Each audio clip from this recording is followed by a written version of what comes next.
Shalom, damai di hati. Selamat pagi Bapak Ibu, jemaat, simpatisan Gebim Gloria Jakarta Selatan yang dikasihi dan diberkati Tuhan. Di pagi hari ini, tentu kita bersyukur kepada Tuhan karena kebaikannya, karena kasih-Nya yang selalu nyata dalam kehidupan kita. Kita bersyukur ketika di pagi hari ini kita boleh bangun, menikmati berkat Tuhan lewat nafas kehidupan yang Tuhan sediakan bagi kita.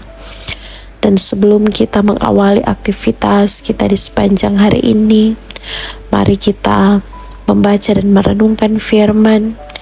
Namun sebelum itu, mari kita berdoa. Ya Tuhan, ya Allah kami, di pagi hari yang indah ini, kami datang kepadamu. Seraya kami menaikkan ungkapan syukur karena kasih dan setia Tuhan, karena cinta Tuhan, karena kebaikan Tuhan. Kami masih boleh menikmati anugerah hidup lewat nafas kehidupan yang Tuhan sediakan bagi kami. Kami boleh menikmati pagi yang indah, menikmati berkat-berkat yang Tuhan sediakan bagi kami. Ketika kami mau mengawali hari ini Tuhan, sebagai umat yang percaya dan beriman kepadamu, kami datang padamu Tuhan, kami mau membaca dan merenungkan firman. Karena firman-Mu ini adalah pelita bagi kami, adalah terang bagi kami yang akan menerangi perjalanan kehidupan kami, supaya kami senantiasa dituntun lewat firman kehidupan. Dalam kehidupan kami tidak akan tersesat ketika kami selalu berpegang pada perintah dan ketetapan Tuhan. Berfirmanlah bagi kami ya Tuhan Allah, karena kami sudah siap sedia untuk membaca merenungkan firman-Mu ini. Dan ampunilah setiap salah, dosa, bahkan pelanggaran yang kami lakukan yang tidak berkenan di hadapan-Mu. Inilah kami yang berdoa Tuhan, dalam nama-Mu kami berdoa, bermohon, dan mengucap syukur. Amin. Bapak Ibu, mari kita membaca dalam Yeremia pasal 33 ayat 6 dan 7.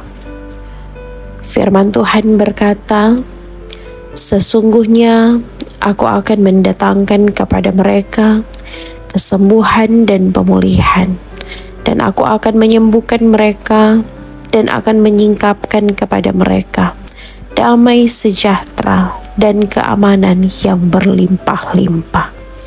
Aku akan memulihkan keadaan Yehuda dan Israel serta membangun mereka seperti dahulu." Terpujilah firman Tuhan. Judul renungan harian keluarga di hari ini, Selasa 6 Agustus 2024, adalah Yehova Rafa. Keluarga Kristen yang dikasihi dan diberkati Tuhan Yesus, klinik, puskesmas, dan rumah sakit adalah sarana penyembuhan yang ideal bagi mereka yang menderita sakit. Fasilitas ini memang teruji dan profesional dalam menangani orang sakit untuk mendapatkan kesembuhan. Tetapi tidak jarang layanan kesehatan ini dikeluhkan oleh sebagian orang dengan berbagai alasan. Apakah menyangkut prosedur terkait BPJS, biaya perawatan, obat yang mahal, fasilitas yang belum memadai, dan layanan yang lambat, serta prosedur yang berbelit-belit. Sehingga ada orang beralih dan mencari penyembuhan alternatif, yakni memilih obat herbal dan ramuan tradisional. Tetapi ada juga yang mencoba peruntungan melalui praktek dukun. Bahkan ada yang melakukan ritual khusus lewat jasa paranormal untuk mendapatkan kesembuhan. Dengan jalan demikian, orang percaya meragukan kekuasaan Tuhan sebagai dokter agung, sebagai penyembuh sejati, dan dengan rela menempuh berbagai cara dan metode yang menyimpang dari jati dirinya sebagai orang beriman. Keluarga Kristen yang dikasihi dan diberkati Tuhan, ketika Yehuda dan penduduk Yerusalem menderita sakit karena perang dan kelaparan, Yeremia menyampaikan firman ini. Sesungguhnya aku akan mendatangkan kepada mereka kesehatan dan kesembuhan, dan aku akan menyembuhkan mereka. Itu ada dalam ayat 6. Aku akan memulihkan keadaan Yehuda dan Israel. Itu ada dalam ayat 7.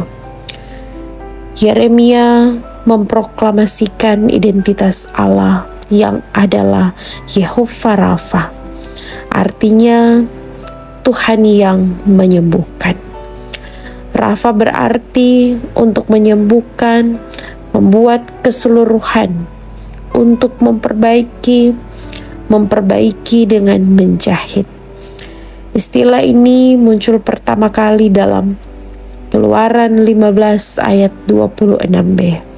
Aku tidak akan menimpakan penyakit manapun, sebab aku, Tuhanlah, yang mengatasi segala kenajisan, yang merusak tubuh manusia ciptaannya, yang adalah kudus.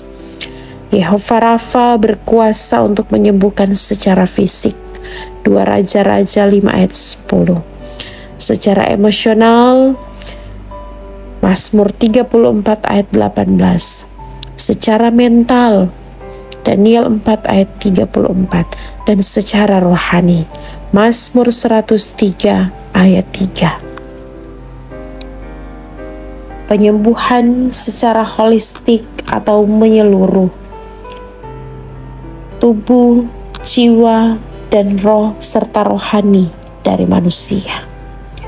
Keluarga Kristen yang dikasihi dan diberkati Tuhan, Yehovah Rafa, gelar dan kuasa ini sangat melekat dan dominan dalam diri Yesus Kristus. Dari 37 mujizat yang dicatat dalam Perjanjian Baru, ada 18 kali ia melakukan mujizat penyembuhan. Dengan rincian, 5 kali pada orang buta, 2 kali orang lumpuh, 2 kali orang kusta, 2 kali orang sakit demam, 7 kali penyembuhan yang unik, tuli atau bisu, gagap, pendarahan, kerasukan setan, dan membangkitkan orang mati. Dan penyembuhan yang paling sempurna yang dikerjakan oleh Tuhan Yesus adalah memulihkan manusia dari kejahatan dan dosa. Ia mengampuni manusia dan menganugerahkan keselamatan. Kita sadar bahwa dosa adalah penyakit yang paling mematikan, sehingga dibutuhkan pemulihan tidak hanya terjadi di tingkat kulit yang paling dalam, tapi pemulihan sampai pada akar-akarnya, yakni pemulihan yang holistik. Tuhan Yesus sudah memulihkan luka hati dan derita psikis, penyakit dan dosa manusia. Dialah Sang Tabib Agung, Yehovah Rafa. Amin. Mari berdoa. Tuhan Yesus, ampuni kami Tuhan. Ampuni kami dari segala dosa yang mematikan itu. Ampuni kami yang mengabaikan kuasa-Mu yang memulihkan itu. Dan ajarlah kami untuk menjalani hidup yang bertanggung jawab terhadap kesehatan pribadi maupun keluarga kami. Dalam nama Tuhan Yesus kami berdoa. Amin.